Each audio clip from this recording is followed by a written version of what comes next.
It's 1481. In the city of Seville, devout Catholics are turning themselves in to the authorities. They're confessing to heresy, failure to follow the beliefs of the Catholic Church. But why? The Spanish Inquisition has arrived in Seville. The Inquisition began in 1478, when Pope Sixtus IV issued a decree authorizing the Catholic monarchs, Ferdinand and Isabella, to root out heresy in the Spanish kingdoms, a confederacy of semi-independent kingdoms in the area that would become the modern country of Spain. Though the order came from the Church, the monarchs had requested it. When the Inquisition began, the Spanish kingdoms were diverse, both ethnically and religiously, with Jews, Muslims, and Christians living in the same regions. The Inquisition quickly turned its attention to ridding the region of people who were not part of the Catholic Church. It would last more than 350 years. On the ground, groups called tribunals ran the Inquisition in each region. Roles on a tribunal could include an arresting constable, a prosecuting attorney, inquisitors to question the accused, and a scribe.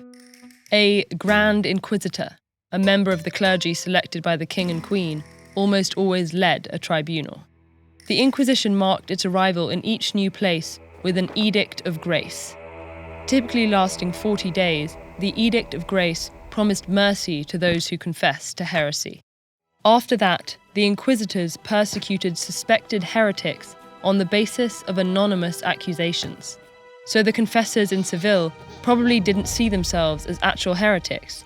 Instead, they were hedging their bets by reporting themselves when the consequences were low, rather than risking imprisonment or torture if someone else accused them later on. They were right to worry. Once the authorities arrested someone, accusations were often vague, so the accused didn't know the reasons for their arrest or the identity of their accuser. Victims were imprisoned for months or even years.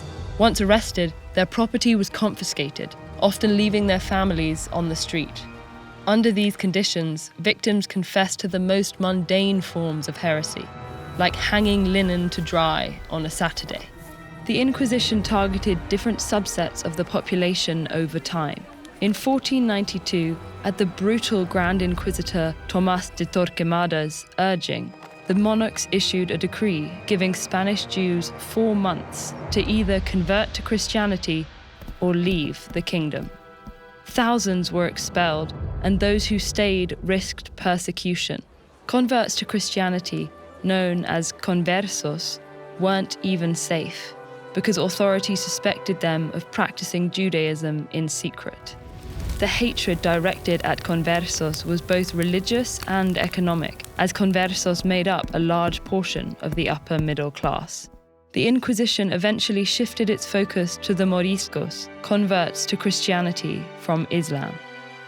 In 1609, an edict passed forcing all Moriscos to leave. An estimated 300,000 left. Those who remained became the Inquisition's next targets. The inquisitors announced the punishments of those found guilty of heresy in public gatherings called autos de fe, or acts of faith. Hundreds of people gathered to watch the procession of sinners, mass, sermon, and finally the announcement of punishments. Most of the accused received punishments like imprisonment, exile, or having to wear a San Benito, a garment that marked them as a sinner. The worst punishment was relaxado en persona, a euphemism for burning at the stake. This punishment was relatively uncommon, reserved for unrepentant and relapsed heretics. Over 350 years after Queen Isabella started the Inquisition, her namesake, Queen Isabella II, formally ended it on July 15, 1834. The Spanish kingdom's dependence on the Catholic Church had isolated them, while the rest of Europe experienced the Enlightenment and embraced the separation of church and state. Historians still debate the number of people killed during the Inquisition. Some suggest over 30,000, but most estimate between 1,000 and 2,000.